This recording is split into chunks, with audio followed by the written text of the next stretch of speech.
Since the enactment of the Nigerian Tourism Development Corporation Act of 1992, it has not gone through any form of review or amendment despite several years of social, political, economic changes in the country. The Act, according to tourism experts, like most laws made under the military regime, is characterized by so many inadequacies and shortcomings. With the assent by President Muhammadu Buhari, key players said tourism will now play an important role in the growth and development of the economy, like it is done in other countries. The Director General, Nigerian Tourism Development Authority, Folorunso Koka, speaks further on the highlights and benefits of the new law. The new bill is speaking to, contemporary issues in tourism. It's not a draconian law.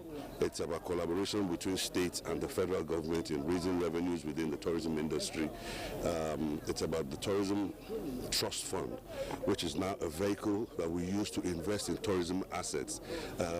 It's a renovation of an old law, simply in the interest of the business, the industry. This new law comes up with the Conventions and Visitors Bureau, which every thriving country with tourism, every country that thrives to be good with tourism, has to have its best practice. With the Act, the Nigerian Tourism Development Corporation, NTDC, will now be known as the Nigerian Tourism Development Authority, NTDA. Oyinaya Kalo Oka, NTA News. Thank you, Oyinaya.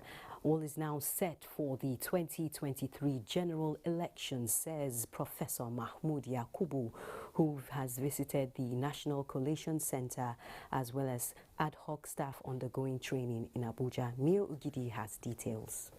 The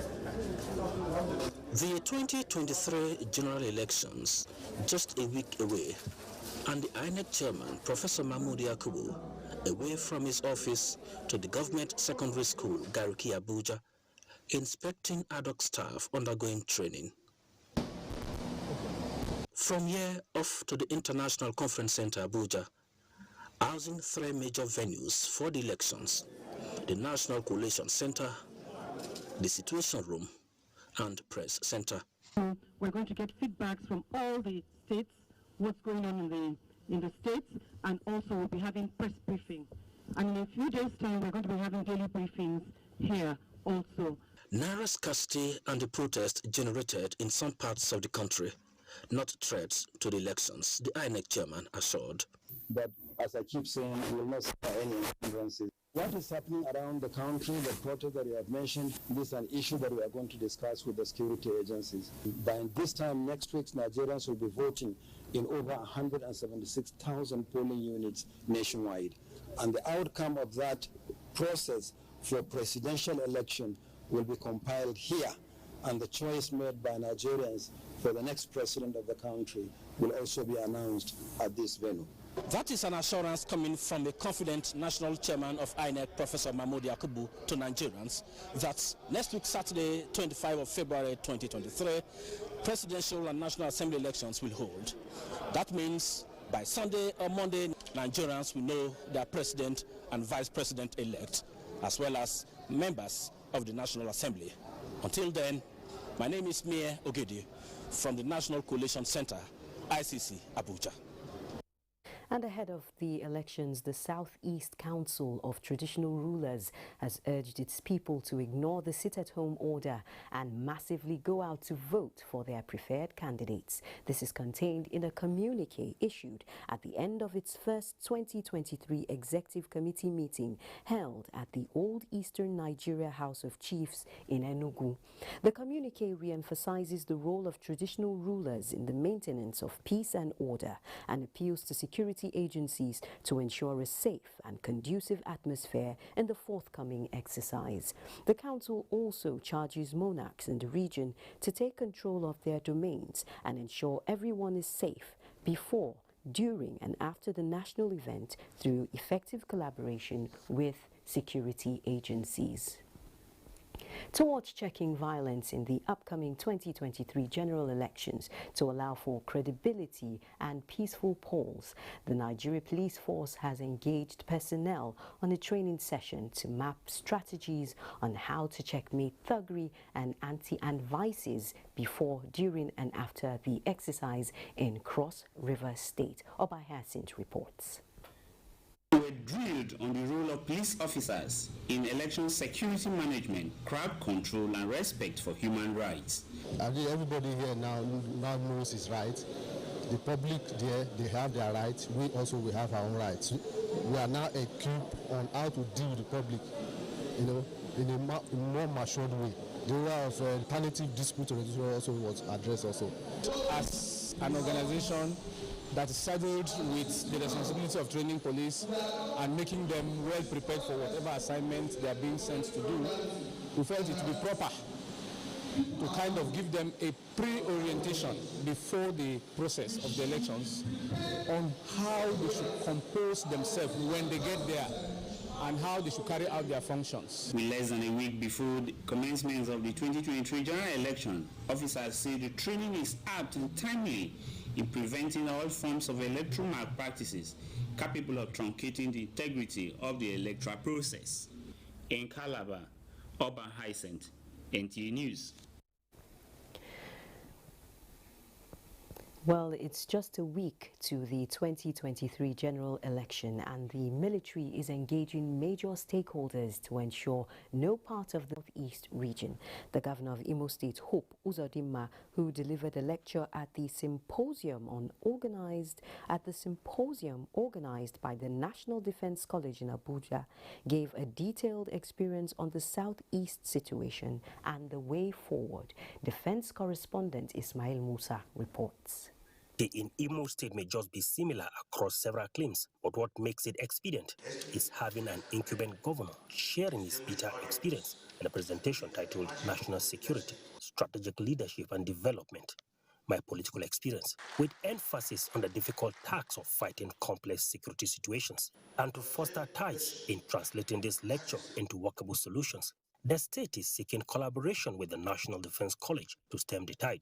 I said also in the same lecture that the support of Mr. President Muhammad Buhari, and the security agencies were able to deal with the monster called insecurity, occasioned by the activities of the unknown gunmen.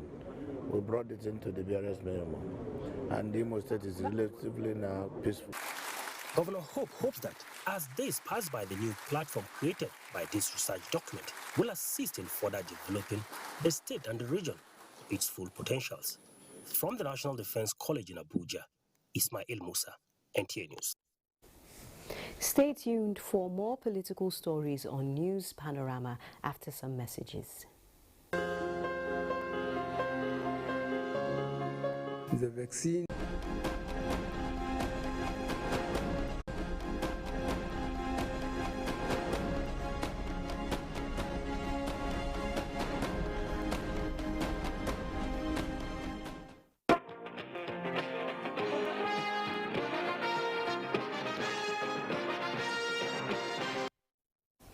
APC presidential candidate Bola Tinubu has promised to consolidate efforts to return the lost glory of Borno State if elected in next week's election.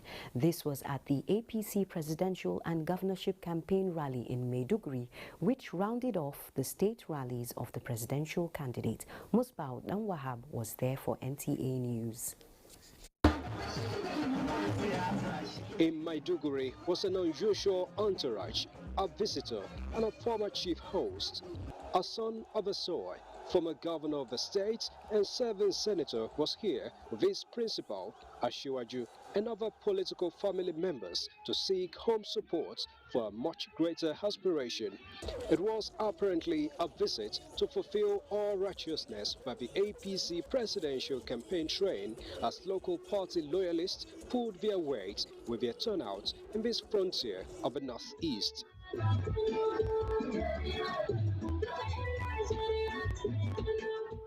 It was a full traveling list of governors and senators who were on ground to show solidarity for one of their own. Vice President Kashi. Borno State residents are grateful for today, but still long for the halcyon years of yesterday when it earned its name, the home of peace. And Bola Tinubu is committing himself to this cause in addition to other social and economic development programs he plans if elected. You have suffered the prevention, you have suffered homelessness, some people created orphans. We will take care of all of you. We are going to protect the integrity of our people and our nation. We will improve on the basic amenities.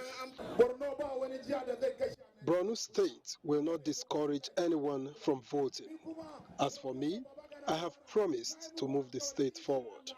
For the first time, Borno will be hoping to take the chance and produce an elected representative of the presidency in the next week's election. From Maiduguri, Musbau and Wahab, NTA News.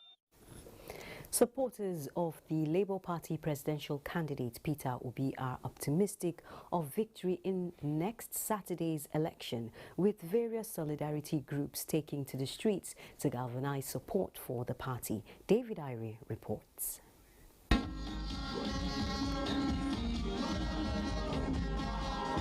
The various support groups are together to drum support for Labour Party with this show tagged Obedient Global March 2023.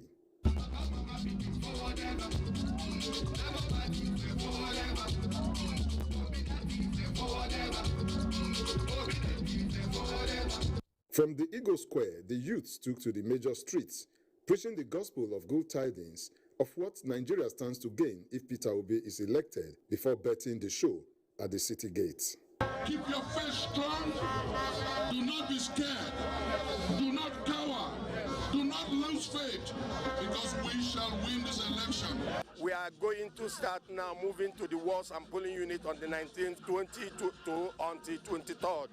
That is what we want to do, because it's the final push. It's now or never. So I'm urging everybody to come out, vote for Peter Obi and secure Nigeria for yourself. In the next 6 days, we will go to touch every single grain of sand in this country.